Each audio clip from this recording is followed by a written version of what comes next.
বুকের ভিতরে সবার জন্য ব্যথা করে না। যাকে মন থেকে সত্যিকারের ভালোবাসা যায়, শুধুমাত্র তার জন্যই বুকের ভিতরটা ব্যথা করে।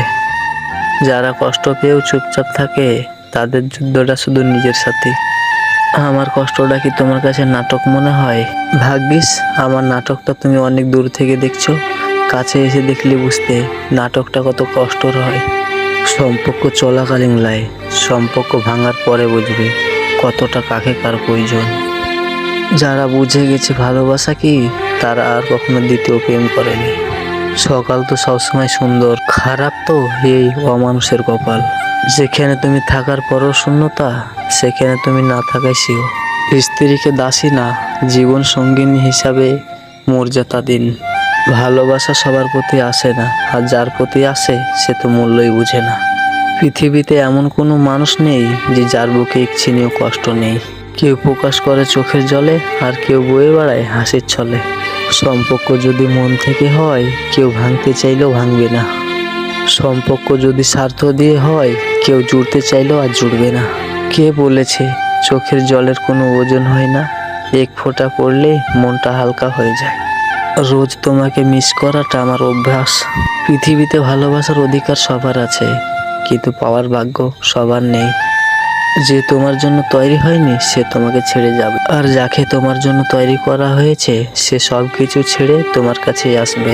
আমাদের রাগ হবে প্রতিদিন, বিচ্ছেদ হবে না কোনোদিন। মাঝে মাঝে সম্পর্ক এমন হয়ে যায় যাতে দূরে গেলেও কষ্ট হয়, কাছে থাকলেও কষ্ট হয়। যদি চলেই যাবে দূরে, তাহলে বিধ্বস্ত কাউকে স্বপ্ন দেখানো কি প্রয়োজন ছিল? কিন্তু আমার অনেক কষ্ট হবে, কারণ তোমাকে এতটা পরিমাণ ভালোবাসি যে একদিন কথা না বললে যে সব কিছু আমার এলোমেলো হয়ে যায়। আমার কোনো কিছু ভালো লাগে না। যদি হঠাৎ করে যোগাযোগ বন্ধ হয়ে যায়, তাহলে খুব কষ্ট পাবো আমি। তুমি হয়তো জানো না, হঠাৎ করে যোগাযোগ বন্ধ হয়ে যাওয়া আর দম বন্ধ হয়ে যাওয়ার সাথে কোনো পার্থক্য নেই। আজ 3 বছর 6 মাস তার সাথে কোনো যোগাযোগ নেই, কিন্তু আমি এখনো তার পথ চেয়ে বসে আছি।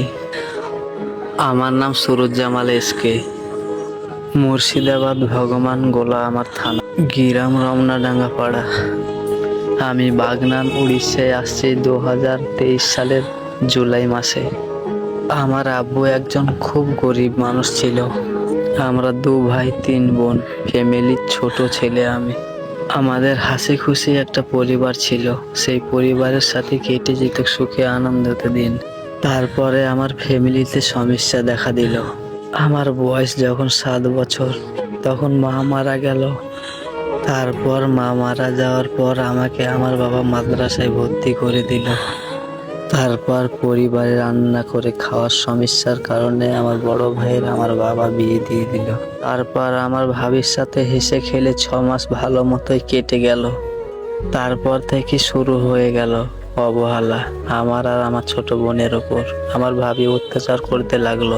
তা দেখে সহ্য না করতে পারে আমি কাজে চলে এলাম।